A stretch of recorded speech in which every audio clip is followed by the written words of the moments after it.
Vous écoutez My Love Culture, le podcast pour éveiller, inspirer et partager. Elles sont et seront toujours d'actualité, mais ont jusqu'aujourd'hui encore une sacrée histoire. Elles nous unissent, mais ont de tout temps participé à l'exclusion. On a tendance à dire qu'elles sont une histoire de femmes, quand elles représentent en réalité une vraie problématique sociétale. Jamais un sujet si intime et naturel à la fois n'aura autant révélé sur la condition féminine à travers les âges. Tabou, confort, environnement, sexualité, place, droit, mode d'emploi, choc, syndrome, précarité, toxique, devoir, sorcière, secret, conseil, peur, honte, humour, représentation, art, amitié, vie.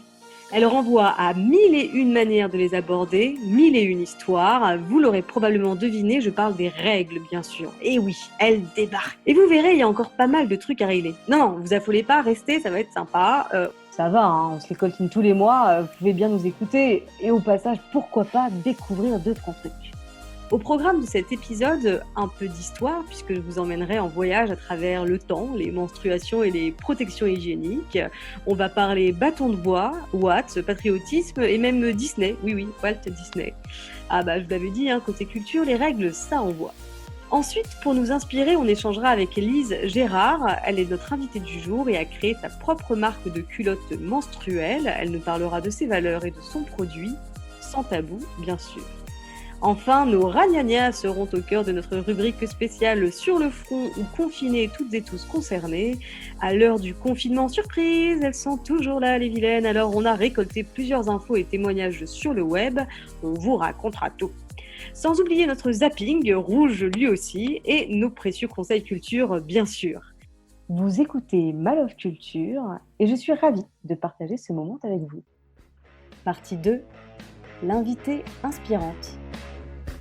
Alors, ces questions, notre invitée inspirante du jour les maîtrise, ce sujet la passionne. Il y a 1 an, elle a même créé sa propre marque de culottes menstruelles. Elle s'appelle Lise Gérard et elle va tout nous raconter, sans tabou bien sûr. Bonjour Lise, déjà, ravie de t'avoir avec nous. Pour le coup, la question des règles et de l'accès, mais aussi du contenu des produits hygiéniques nécessaires aux femmes, c'est un sujet que tu maîtrises très bien. Est-ce que tu pourrais te présenter en quelques mots ? D'accord, déjà merci Mallory de m'inviter sur ton podcast. Alors je m'appelle Lise, je suis alsacienne, j'ai 28 ans et je suis la créatrice et la gérante de la marque de culottes menstruelles Lily Basique. Une culotte menstruelle en fait c'est pour remplacer les protections jetables de type tampon ou serviette hygiénique jetable. Est-ce que tu peux nous expliquer comment est-ce qu'on utilise une culotte menstruelle ? Quelle utilisation tu préconises toi ? Oui, elle peut être utilisée soit juste elle, soit en complément. Ça, c'est en fonction de l'évolution du rythme de chaque femme. Une femme qui va passer du tampon au culotte menstruelle d'un coup, elle va avoir des étapes pour se connaître, c'est normal, mais une personne qui a déjà l'habitude de laisser couler son sang, la culotte menstruelle, ça va être facile pour elle. Voilà, donc c'est des étapes. Simplement, elle l'enfile le matin. Le soir, elle le rince à l'eau froide. Elle le passe en machine à laver. C'est tout aussi simple que de la lingerie normale. Alors, pour le lavage, donc on la rince simplement à l'eau. Ensuite, on la passe en machine à laver. Il y a juste quelques consignes à respecter, mais elles sont très simples d'application. Il ne faut jamais la laver au-delà de 30 degrés, sinon on fait bouillir le sang, ce qui n'est pas bon parce que du coup, ça va attacher le sang sur la culotte. On ne va pas mettre d'adoucissant et on ne va pas la passer au sèche-linge. Alors, merci pour ces premières explications. Alors, c'est une initiative faite avec beaucoup de passion et un vrai cheminement personnel, on y reviendra. Mais c'est surtout un projet d'entreprise qui touche à l'intime, c'est pas évident. On le disait au début de ce podcast, il existe encore de vrais tabous autour des règles. Toi, comment tu le définirais, ce tabou ? Comment tu pourrais l'expliquer ? J'ai envie de dire que le tabou des règles, c'est à 2 niveaux. Alors, le tabou des règles pour l'adolescente se situe à un autre niveau que le tabou pour les femmes. Le tabou pour les jeunes filles, c'est comment je vais me procurer des protections hygiéniques, comment ça s'utilise et à qui je vais demander des conseils. Donc, c'est un tabou par la méconnaissance parce que c'est la première fois que ça leur arrive. Le tabou des règles, c'est plutôt sur la méconnaissance de ce qui se passe à l'intérieur de nous et des risques qui sont liés aux protections actuelles. Il faut savoir qu'il n'y a aucune réglementation qui force les industriels à noter la composition sur les paquets d'emballage. Et ça, c'est terrible parce qu'en fait, notre microbiote vaginal, c'est l'endroit de notre corps qui réagit le plus et qui est le plus sensible. Alors, lui mettre des produits chimiques, c'est vraiment pas l'idéal. Donc, le tabou se situe à ce niveau-là, en fait. On utilise des choses, mais on ne sait pas ce que ça peut nous faire en effet secondaire. Avant de te lancer dans cette aventure finalement d'entrepreneuriat, de création de ta propre culotte menstruelle pour toutes les femmes, est-ce que toi tu as eu aussi ce sentiment de méconnaissance ou est-ce que ça t'a fait un peu l'effet d'une bombe? Plutôt l'effet d'une bombe, tout simplement parce que moi, je portais des tampons hygiéniques jusqu'à 2014 et j'ai fait une infection à un tampon. Je ne les portais pas plus d'1 ou 2 heures. Malgré ça, j'ai eu toutes mes parois vaginales qui se sont inflammées. Donc, moi, c'était le grand boom en 2014. J'ai cessé de porter des tampons et c'est à ce moment-là où j'ai ouvert les yeux également sur toute l'industrie qui nous cache en fait les méfaits de ces protections menstruelles, en sachant que moi, les serviettes hygiéniques jetables, je ne les supporte pas. Donc tu n'avais pas d'autre solution à ce moment-là? Ouais, je me suis trouvée un petit peu face à moi-même. J'étais une jeune femme. En plus, je vivais en Chine à ce moment-là. J'avais pas accès à la COP. J'ai eu un parcours très personnel où ça a été douloureux. Du coup, mon processus, ça m'a amené à créer la marque par la suite, par la communauté de femmes qui m'ont aidée à savoir ce qui était important dans cette culotte. Oui, c'est ça. Ton parcours personnel, du coup, il a été plus qu'important dans ta démarche. Oui, tout à fait, tout à fait. À l'époque, quand ce problème-là t'est arrivé, tu t'es d'abord créé tes propres culottes, c'est ça? Avant de penser à en créer pour les autres. Oui, oui, tout à fait. En 2014, le mot culotte menstruelle, je crois qu'il n'était pas encore existant en France, hein. C'est arrivé par la suite. Les grands pays qui ont lancé la vague un petit peu, c'est les États-Unis et l'Australie. En Chine, il n'y en avait pas du tout encore à l'époque. D'ailleurs, elle ne porte pas de tampon. Donc, moi, j'étais un petit peu bloquée là-bas, mais je ne trouvais rien. Donc, à l'époque, j'ai dû faire avec ce que j'avais sur place. Mes premières culottes, c'est des superpositions de tissus que j'avais dans ma garde-robe. Et puis, quand je suis rentrée en France, j'ai pu trouver des matériaux professionnels qui puissent faire les 3 parties, la drainance, l'absorption et puis la partie imperméable. D'accord. Et alors tout ça, la création du coup, de ta culotte menstruelle, ça implique plein de connaissances, différentes, notamment du monde de l'entreprise, mais aussi de tout un processus de fabrication. C'est quoi ton parcours à la base? Qu'est-ce que tu as fait comme études? Qu'est-ce qui t'a servi finalement, dans ton, background, comme on dit, pour te lancer dans cette aventure? J'ai eu différents métiers, mais j'aime bien expliquer que j'ai été développeuse de produits. J'ai toujours aidé les grandes entreprises à développer leurs produits sur différents secteurs géographiques parce que j'ai commencé en Chine, ensuite je me suis rapatriée en Europe. Et en fait, en aidant ces grands groupes à développer leurs marques, je me suis rendu compte aussi de toute la catastrophe qui se cache derrière les grandes marques, que ça soit au niveau des employés ou au niveau de l'exploitation, parce que j'ai travaillé sur un très court terme dans le textile. J'ai vu ce qu'il ne faut pas voir et une fois qu'on a vu ça, on ne retourne plus chez H&M par exemple. Voilà, donc je savais déjà comment développer un produit, comment l'amener au public, comment savoir ce que eux ils attendent pour créer le bon produit. Parce qu'avant ça, il y a toujours une phase d'étude. Et puis, quand je suis revenue en France, j'ai décidé de m'orienter sur les plus petites entreprises, donc des petites et moyennes entreprises. Finalement, par entonnoir, j'ai commencé par les grandes entreprises, j'ai vu ce que je voulais pas et puis je suis arrivée à mon entreprise, mes valeurs et du plus petit. C'est ça, où tu peux contrôler finalement tout le processus et c'est intéressant, tu as eu l'idée à partir de 2014, mais tu t'es lancée véritablement, en 2019. Un des grands intérêts de ta culotte, conçue pour les peaux sensibles, c'est surtout que c'est une culotte pour les femmes et par les femmes. Est-ce que tu peux nous raconter ça? Oui, alors en fait, à partir de 2014, j'ai commencé à m'intéresser aux règles, mais au cycle féminin de façon générale. Et j'ai commencé à prendre la parole dans des assemblées, dans des conférences sur l'hygiène intime, tout simplement parce que si ça m'était arrivé, ça pouvait arriver aux autres, cette histoire de tampons. Et en fait, à force d'échanger avec toutes ces femmes et puis avec ces hommes aussi, parce qu'il y a des hommes dans les assemblées, faut pas croire. Heureusement qu'il y en a. Oui, c'est ça.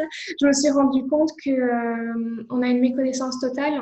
Il y a beaucoup de questions qui en découlent. Donc, j'ai voulu savoir en fait si mon problème de santé J'étais un cas isolé ou si effectivement plusieurs femmes autour de moi avaient aussi ces soucis de santé à cause des protections jetables. Donc j'ai créé un sondage, un questionnaire que j'ai réparti en 3 phases finalement. La première, je voulais connaître leurs habitudes menstruelles, ce qu'elles portent, si elles avaient des problèmes de santé. La deuxième phase, c'est si elles étaient prêtes en fait à essayer la culotte menstruelle, parce que j'avais une demande de la part de ma famille, de mes proches, donc à Strasbourg. Et dans la troisième, c'est si elles me donnaient un oui, dans oui, on veut cette culotte menstruelle, comment on l'imagine ensemble? Quel est le format qu'elles souhaitent? Qu'est-ce qui est important pour Pour elles? qu'elles correspondent au plus grand nombre.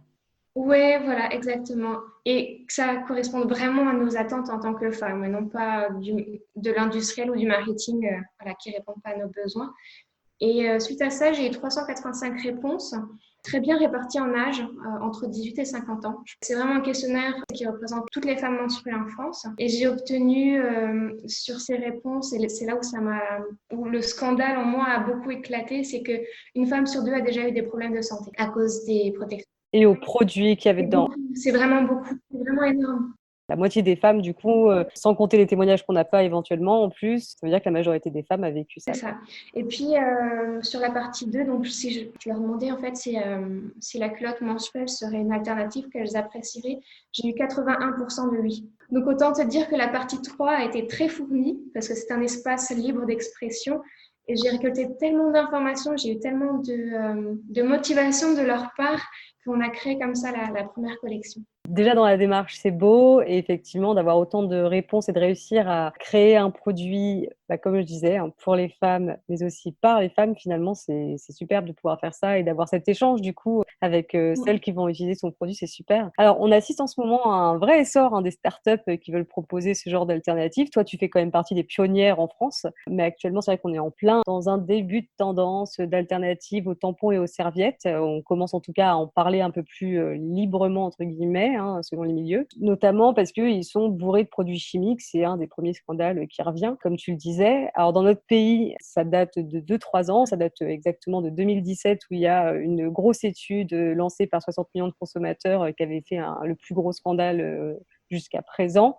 Il révélait que les tampons et serviettes jetables les plus vendus en France contenaient des résidus de substances jugées toxiques pour la santé.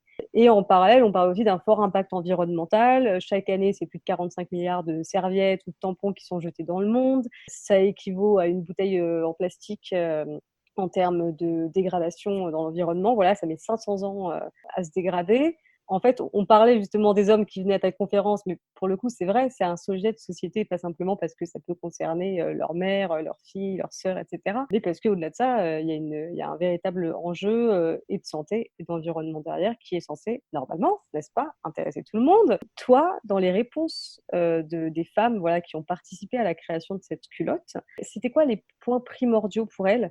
Est-ce que ces questions qu'on aborde aujourd'hui d'écologie et de sécurité par rapport aux produits utilisés, c'était en tête de liste ou est-ce que finalement c'était autre chose qui les intéressait vraiment en premier? Qu'est-ce qui est ressorti finalement du sondage de ce côté-là? Eh ben, tu vois, quand j'ai créé le sondage, je pensais que ça allait ressortir la question de l'environnement, que c'était très important, que le prix comptait, que la composition comptait. Alors oui, tous ces éléments comptent, mais quand tu as les pourcentages pour chaque réponse, tu te rends compte que finalement, on est encore sur la pyramide de Maslow, les besoins primaires, avoir une protection qui te permette de ne pas avoir de fuite, une protection qui soit confortable. Donc, en fait, ça te montre que les protections à l'heure actuelle, on n'a toujours pas comblé la base. Ne sont pas adaptées aux femmes en fait, de toute manière. C'est ça. Au-delà des enjeux de santé ou d'écologie, etc., c'est juste de toute manière pas adapté en fait aux femmes. C'est ça. Donc, en fait, effectivement, la santé de la femme et la santé de la planète sont importants, sont cruciaux pour les utilisatrices, mais par pitié, il faut déjà respecter la base, quoi, qu'elles aient une culotte avec du confort et que les matériaux derrière puissent être sains pour elles, quoi. C'est hallucinant. C'est étonnant, hein, mais c'est la vérité. Ouais, ouais. Non, mais heureusement que tu en parles. C'est aussi la question, voilà, c'est d'essayer de comprendre finalement les femmes d'aujourd'hui, en France en plus, il y a des femmes de notre pays qui n'ont malheureusement pas accès aux protections hygiéniques jetables ou non. Et dans certains pays, c'est encore une véritable honte, les femmes qui sont reculées de la société. Enfin, dans certains pays, ça va beaucoup plus loin que ça. Et c'est vrai qu'on se dit, nous, on est en France et finalement, même la base, elle n'existe pas pour nous, quoi. Enfin, elle n'a pas été pensée pour nous, en C'est tout ça. cas. Eh bien, justement, voilà, on va aborder tout ça plus en détail parce que ta création, c'est dans le respect de nombreuses valeurs et ça m'intéresse beaucoup. C'est le moment du zapping de Ma Love Culture. Nous, on se retrouve juste après. C'est le zapping. Je les ai eus relativement tôt, à 11 ans. Ça n'a pas été facile car je ne me sentais pas du tout prête à devenir une jeune femme. Il a bien fallu faire avec. Alors, moi, mon anecdote sur mes premières règles, c'est que j'ai eu mes règles à 9 ans et j'ai eu la chance d'avoir ces premières règles alors que j'étais en colonie de vacances, ce qui est très pratique quand on n'a pas beaucoup d'informations sur ce qui se passe dans le corps d'une femme. Et donc voilà, je suis restée 2 jours à me demander un peu ce qui se passait, à pas oser en parler, à me demander si je m'étais blessée ou s'il y avait eu quelque chose comme ça. Et finalement, au bout de 2 jours, c'est une de mes copines qui m'a fait remarquer que j'avais une tache de sang et qui m'a conseillé d'en parler à la monitrice de la colonie vers qui je suis allée, qui m'a expliqué un peu ce qui se passait, qui m'a fourni les premières protections. Donc voilà, ma première expérience avec les règles. La première fois que j'ai eu mes règles, c'est arrivé pendant la nuit. Donc le lendemain matin, quand je suis partie au collège, ma mère avait pris soin de me donner plusieurs serviettes hygiéniques à mettre dans mon sac. Et arrive la première récré et j'ai un ami qui décide de fouiller dans mon sac pour trouver quelque chose d'intéressant. Et il voit les serviettes et je pense qu'il n'avait aucune idée de ce que c'était, mais il l'a sorti et l'a brandi en disant « Mais qu'est-ce que c'est que ça ?»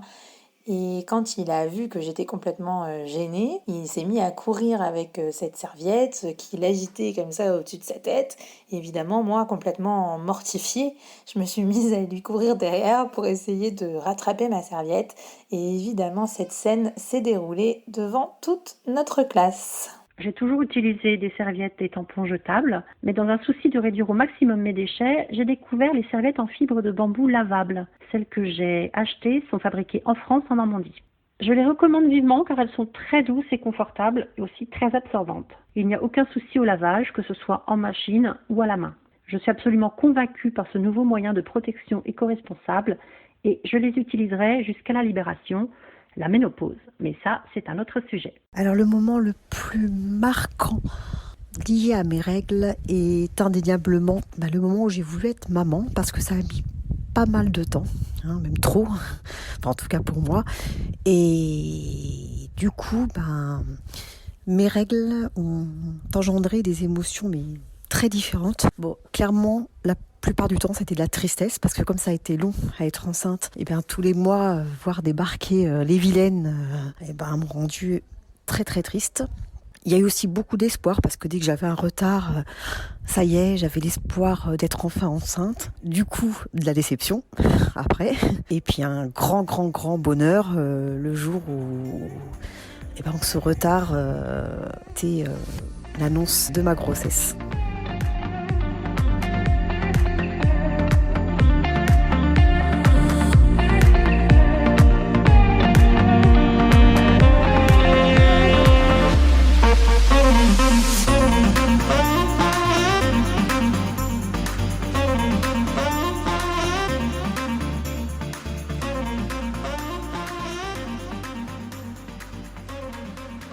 Vous écoutez toujours Ma Love Culture et je suis toujours à distance, mais en très bonne compagnie avec Lise, créatrice de Lily Basique. Alors là, on échange sur un exemple de culotte menstruelle, la sienne en l'occurrence, mais il y a d'autres alternatives. Alors, à celles qui nous écoutent, alternative ne signifie pas sans danger non plus. Il y a par exemple des cas de syndrome, de choc toxique avec des coupes menstruelles. N'oubliez donc pas de vous renseigner sur la composition avant d'effectuer votre choix. La seule bonne protection, c'est celle qui vous convient, qui respecte votre corps, votre santé, vos valeurs. Et alors toi, justement, Lise, si j'ai tenu à t'inviter, c'est parce que, à mon sens, tu as effectué un vrai travail de transparence sur la composition de ta culotte. C'est surtout ça qui m'intéresse.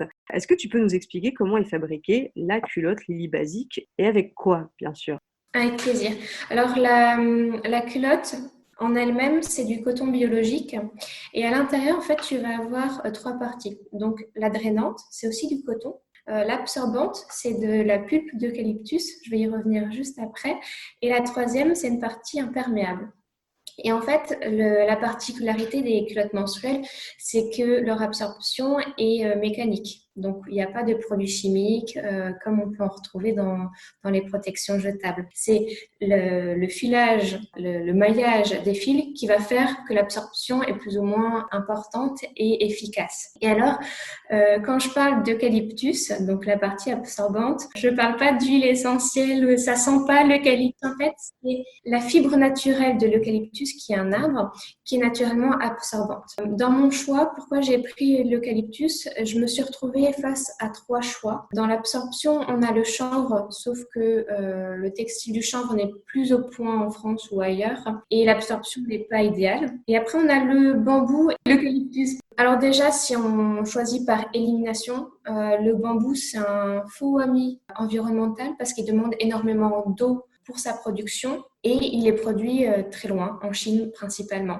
Donc déjà pour moi le bambou c'était pas une option viable et quand j'ai découvert l'eucalyptus, il était parfait pour moi, pour à la fois la santé de la femme parce qu'il est connu pour 3 caractéristiques. Il est anti-odeur, anti-allergique et antibactérien.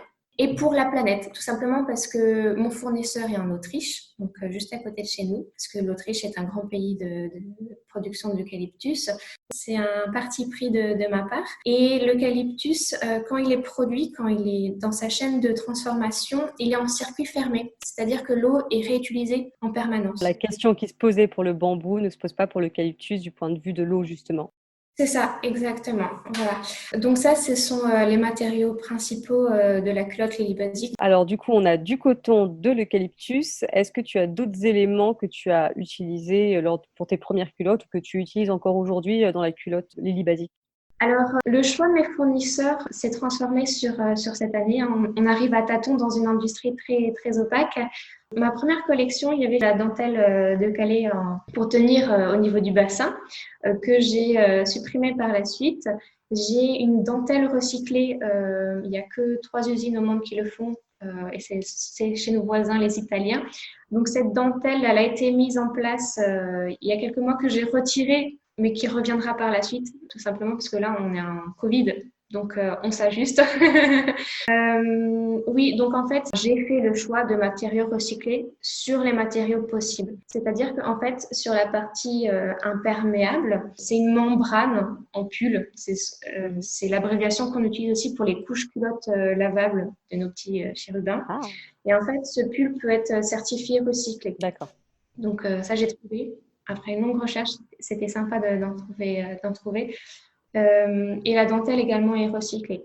Donc, tout ce que je peux faire pour que les matériaux soient de haute qualité pour l'utilisatrice et qu'elle respecte l'environnement, voilà, j'essaye de cumuler le tout dans une culotte menstruelle. D'accord. Et du coup, à quel label tu peux répondre par rapport à l'environnement, mais aussi par rapport aux conditions de travail? J'ai 2 labels. Le label le plus connu, c'est Ecotex. Ça veut dire que c'est certifié sans produits nocifs pour la santé. Donc ça, c'est déjà top. Très important et c'est du coup quelque chose qu'on peut repérer sur différents produits. Pour celles qui ne savaient pas ce que c'était, elles peuvent rechercher ce label-là pour savoir si le produit est sans risque pour elles. C'est ça. Le deuxième label qu'on retrouve plus difficilement parce que ça fait grimper les prix, malheureusement, c'est le label qu'on appelle GOTS. En plus de certifier que les produits sont biologiques, certifie le respect des employés dans la chaîne de valeur. Et ça, c'est très important également parce que ça sert à rien d'avoir un coton biologique si derrière le respect humain n'a pas été mis en place. Exactement. Ce que je trouve admirable, c'est que tu es allé au bout de la démarche. Mais ce que je trouve vraiment important aujourd'hui, voilà, c'est ça. C'est de faire un achat en pleine conscience, d'avoir la possibilité d'avoir finalement assez de transparence sur un produit comme le tien pour savoir qu'il est en respect avec toutes nos valeurs. Parce que, voilà, personnellement, si je veux prendre un produit qui soit respectueux vis-à-vis de ma santé et de l'environnement, j'ai aussi besoin de savoir que il n'a pas atteint la santé de personnes qui ont participé à sa création et qui vient pas de perpétuer oies, comme on dit chez moi, parce que du coup, le côté écolo, environnemental, ça aurait plus vraiment de sens si c'était pas fait à côté et si ça avait fait des milliers de kilomètres pour venir jusqu'à moi, ce que toi, tu respectes aussi, du coup, avec l'Autriche, l'Italie, tu m'as parlé du Portugal aussi, et de la France, hein, bien sûr. Et toi, c'est vrai que mine de rien, cette entreprise, bien sûr que l'idée, ça fait 6 ans qu'elle germe dans ta tête, mais c'est quelque chose que tu as fait en un an, en un an, tu as poussé toutes ces démarches pour que ton produit puisse respecter tout un tas de valeurs. Moi, je veux juste saluer ça, je trouve ça incroyable. Et moi, c'est une des questions que je me pose, c'est combien de temps ça t'a pris finalement de créer une culotte? Combien de temps ça prend? Parce que là, petit à petit dans la discussion, je pense que les gens ils réalisent le nombre de recherches que ça t'a demandé. Mais voilà, finalement, est-ce que tu as mis, là on se parle à un an de la création de ton entreprise, est-ce que ça t'a mis un an pour créer ta culotte? C'est quoi les étapes principales, les grandes lignes de la création? Déjà, c'est un processus quotidien parce que rien n'est figé. J'en suis déjà à mon 3e atelier de production. Et ça, pour une jeune gérante d'entreprise, c'est un sacré challenge pour rencontrer les gens, rentrer dans leur domaine d'expertise et trouver en fait un atelier de production qui réunit toutes les conditions que je souhaitais. C'était pas évident, donc j'ai sauté un petit peu sur tous les pieds pour finalement trouver l'équilibre que Lily Basic souhaitait. Le premier processus quand tu crées comme ça une ligne de vêtements qui en plus est technique, c'est les dessins. Donc c'est ce qu'on appelle les patrons. Que tu fais toi-même. C'est ça, on fait nous-mêmes. Après, c'est revisité par un bureau d'études donc spécialisé qui vont refaire. Puis ça dépend si l'atelier est numérisé ou non. Les patrons seront numérisés ou non. Donc, à chaque fois que je change d'atelier, je dois refaire ce processus de patronage. Oui, mais on ne s'en rend pas compte. En fait, il y a un énorme… Oui, mais c'est important, c'est hyper important de le dire. Et du coup, donc, on fait les premiers patrons. De ces premiers patrons, on prend une taille de référence. Là, en l'occurrence, pour le dernier atelier, on a pris le 38. Et on va faire un premier prototype, donc une première culotte d'essai. Et on va voir si au niveau du bassin, au niveau de l'entrejambe, le gousset qui est l'entrejambe, finalement, la partie d'absorption est bien placée, si elle est assez haute au niveau du pubis ou au niveau des fesses. On va faire plusieurs ajustements. Et une fois que la taille 38 est validée, on va faire les patrons des autres tailles, donc des tailles inférieures et des tailles supérieures. On va faire les prototypes, on va les faire tester à une batterie d'utilisatrices et on va modifier selon ce que les utilisatrices me donnent comme retour. Par exemple, pour le 42 et le 44, ça a été une grosse lutte parce qu'en fait, on ne s'en rend pas compte, mais on ne grade pas de la même façon pour les tailles petites et les tailles grandes. Et à partir du 42, on change la typologie de gradation. Qu'est-ce que tu appelles la typologie de gradation? En fait, entre le 34 et le 38 ou entre le 34 et le 40, il n'y a pas une grande différence sur les dessins. C'est-à-dire que finalement, on n'a pas un énorme bidou, on n'a pas d'énormes fesses. Le coton peut accepter une… Et un peu malléable. Ouais, et malléable, c'est ça. À partir du 42, et c'est là où c'était très intéressant quand je faisais les tests sur mes propres utilisatrices, c'est-à-dire qu'elles venaient ou que j'allais chez elles et qu'on notait toutes les informations, on s'est rendu compte que le bidou n'était pas pris en compte. Et il y a beaucoup de femmes avec du bidou. Et en fait, le coton ne va pas réagir de la même façon et il va rouler à l'avant. Et souvent, ça, les marques ne le prennent pas en compte. C'est pour ça que sur ma nouvelle gamme de taille, je vais jusqu'au 44. Alors, ça peut paraître peu, mais finalement, un 44, ça peut correspondre à un 44 comme à un 48 parce qu'on a pris cette fourchette de besoins, tu vois. Ouais. Donc, je sais par exemple que moi, ma taille 44, je l'ai fait tester à une femme qui fait un tour de bassin de 132, donc qui correspond à un 48. Marketingement, je ne peux pas dire jusqu'à 48, mais je sais que les femmes qui mettront 44 seront à l'aise. Et ça, c'était important. Ouais. D'accord. Oui, exactement. Encore une fois, voilà, pour les femmes, par les femmes, et pour le coup, ça correspond à un vrai corps de femme. C'est important aussi. Alors, remplir tant de critères, on imagine bien que ça a un coût. C'est la question qui fâche. On a parlé de confort physique, mais il y a aussi la question du confort financier, forcément. Il y a pas mal de femmes qui s'interrogent sur l'aspect onéreux de certaines alternatives aux serviettes et tampons jetables qu'on trouve dans le commerce. Alors, comment toi, tu expliques le prix aux potentielles utilisatrices de ta culotte menstruelle et surtout, combien coûte la fameuse Lily Basic? Oui, avec plaisir. Ouais, c'est une bonne question qui, au début, la réflexion de « Ah, ça peut paraître cher » apparaissait, mais je t'avoue que c'est totalement disparu depuis maintenant 6 mois. Je ne l'entends plus, cette réflexion. Les femmes ont compris. En fait, il y a 2 gammes de prix. Donc, la flux légère à 41 et la flux abondante à 42. Ce qui explique ce prix, c'est déjà la proximité avec toutes les personnes qui interviennent dans la chaîne de valeur. Il faut savoir que les personnes qui filent, donc voilà, qui font le tissu, elles sont en Italie. Celles qui font la teinture sont en Italie. Pour l'absorption, ils sont en Autriche. Pour tout ce qui est donc les dessins et les tests de culottes, donc ce qu'on appelle les patrons et les gradations, c'est en France. Et la confection, donc finalement l'assemblage de ces matériaux au Portugal. Donc le fait d'avoir des intervenants proches, on est en zone européenne, il faut payer les salaires en adéquation avec leur expérience et autant aussi que ça induit, parce que faire une culotte, c'est long. On a besoin de temps pour la confectionner. Voilà, donc Oui, puis comme tu viens de le dire, si on veut avoir une traçabilité, une transparence du processus de fabrication, des gens qui sont impliqués dans cette fabrication, des matériaux, etc., bah, finalement, c'est aussi le prix à payer pour cette transparence et pour ces valeurs. voilà. Finalement, si on voulait réduire le prix, soit on devrait changer la composition de la culotte, la qualité en tout cas du grammage par exemple, qui est important. Quand on a un t-shirt par exemple, il y a certains t-shirts qui vont être à 2 €, mais au bout de 3 lavages, ils vont perdre de leur qualité. C'est le grammage, c'est le poids. Il y a de ça. Ou alors, on va produire en Chine comme beaucoup de marques émergentes et je connais leur coût de production parce qu'à la fois j'ai travaillé en Chine et j'ai les fournisseurs chinois qui m'écrivent, donc je sais pertinemment que voilà, le coût d'une culotte là-bas coûte 1 ou 2 €. Donc ils peuvent se permettre bien sûr de faire des culottes à 20 €, il n'y a aucun souci. Mmh. Et puis après l'histoire de c'est cher, est-ce que je m'y retrouve en tant qu'utilisatrice, c'est économique par rapport aux protections jetables. Dans le questionnaire que j'ai lancé, je leur demandais justement leur budget qu'elles avaient mensuellement avec leur protection jetable, parce que dans le questionnaire, on se rendait bien compte que le jetable était encore une majorité.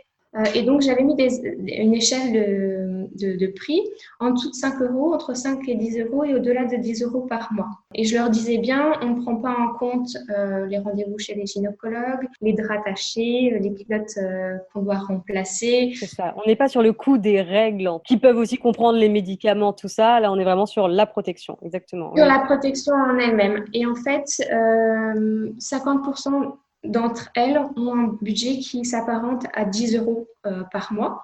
Moi, c'est vrai qu'on est assez rapidement, hein, 2 boîtes de tampons, enfin voilà.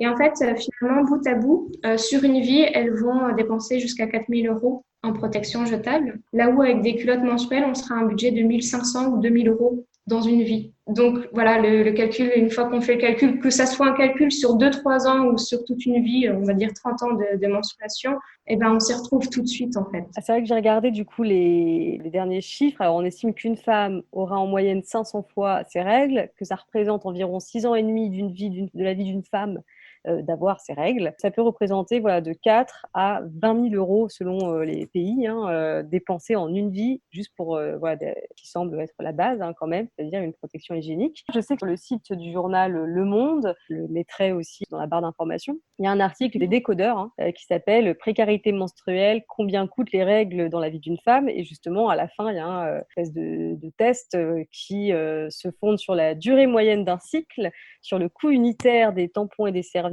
qui a été évalué en 2018, qui comprend justement la question vraiment globale du coût des règles, c'est-à-dire aussi tout ce qui est antidouleur, consommation de paracétamol, etc.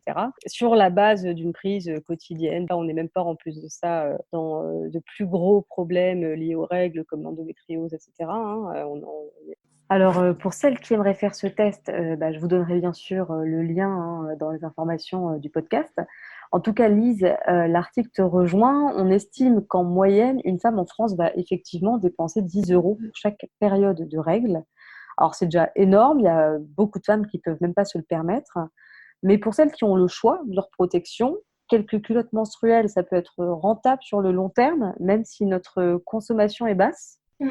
Même ceux qui ont un tout petit budget annuel dans les protections jetables, elles vont s'y retrouver de toute façon. Oui, et puis bon, et encore une fois, là, je parle que de si c'est l'aspect financier qui bloque quelqu'un, mais en vrai, le principal intérêt, il n'est pas là, évidemment. Comme tu l'as dit, il y a le confort, il y a la santé, il y a l'environnement, il y a plein de choses qui sont à respecter. Et en tout cas, voilà, moi, j'admire vraiment ta transparence là-dessus et le fait d'être jusqu'au boutiste. comme je le disais, voilà, quand tu as envie d'aller vers ce genre de produit, bah ouais, tu as aussi envie que la personne qui le fabrique, elle aille bien, qu'elle soit pas payée des clopinettes. Tu as envie de tout ça et je trouve que ta démarche en 1 an, elle est remarquable. Je pense qu'elle peut en encourager beaucoup à se dire: «Bon allez, je peux le faire, c'est pas impossible quoi». Ni en tant qu'utilisatrice, ni en tant que peut-être futur auto-entrepreneur. C'est encourageant, je trouve ça vraiment pas mal et tu me disais lors de notre première conversation: «Les règles, c'est ma vie». Est-ce que tu peux, voilà, nous expliquer, nous raconter ça?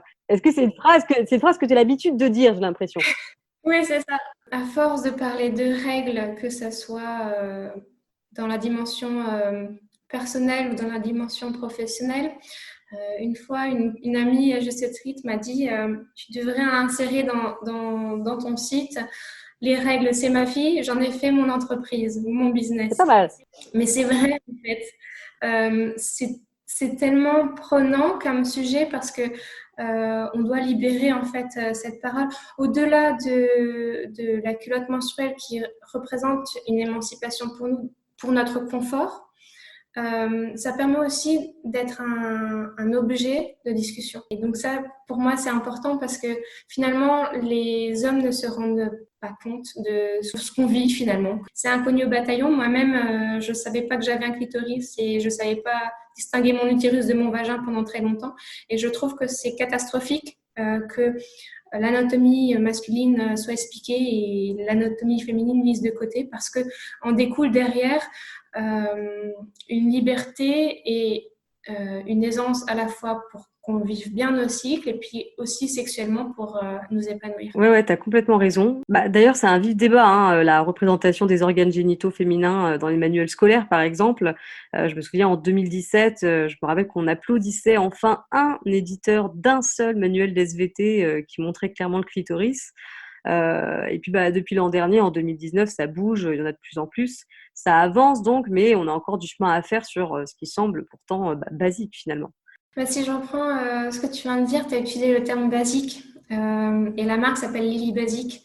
Et basique, c'est toute cette dimension. C'est oui, on mérite d'avoir une lingerie adaptée pour toutes les phases qu'on vit en tant que femme, mais aussi tous ces sujets devraient être basiques.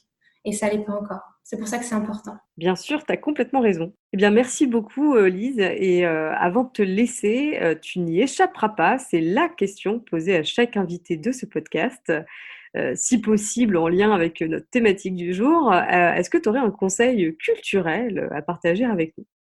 Alors, il y a une lecture qui est très intéressante. Ça a été écrit par Monsieur Winkler en 2008. Le titre de son livre s'appelle « Tout ce que vous avez toujours voulu savoir sur les règles sans jamais avoir osé le demander ». Et ce livre, c'est un petit bouquin de poche qui simplifie la compréhension de notre cycle. Et moi, ça m'a beaucoup aidé pour, en tant que femme, en tant qu'adulte, de décomplexer sur tout ce que je ne savais pas. Donc ça, c'est top. Tu vois, c'est un homme qui l'écrit, donc on ne rentre pas dans tout ce qui est émotionnel. Voilà, c'est pas une discussion de femme par une femme pour une femme, mais ça pose au moins certaines notions qui sont importantes. Puis avec un vocabulaire très simple que tout le monde peut attraper, c'est très agréable. Merci beaucoup en tout cas Lise d'avoir partagé avec nous ton histoire, tes valeurs aussi, tes bonnes idées. Je pense que ça a permis à beaucoup de femmes à répondre à leurs questions et peut-être, on espère, à des hommes aussi. Ça a peut-être aussi inspiré des personnes à se lancer dans leur propre projet. C'est pas plus mal, c'est encourageant comme je disais. Où est-ce qu'on peut retrouver toutes tes infos si on veut se procurer une de tes culottes pour en savoir plus? Alors, le site, c'est lilybasique.com. Eh bien, encore merci, Lise, d'avoir échangé avec nous. Ce podcast n'est pas fini, hein. Restez avec nous. On se retrouve juste après une petite pause musicale pour notre chronique Sur le front ou confinés toutes et tous concernés. Cette fois-ci, une chronique un peu spéciale.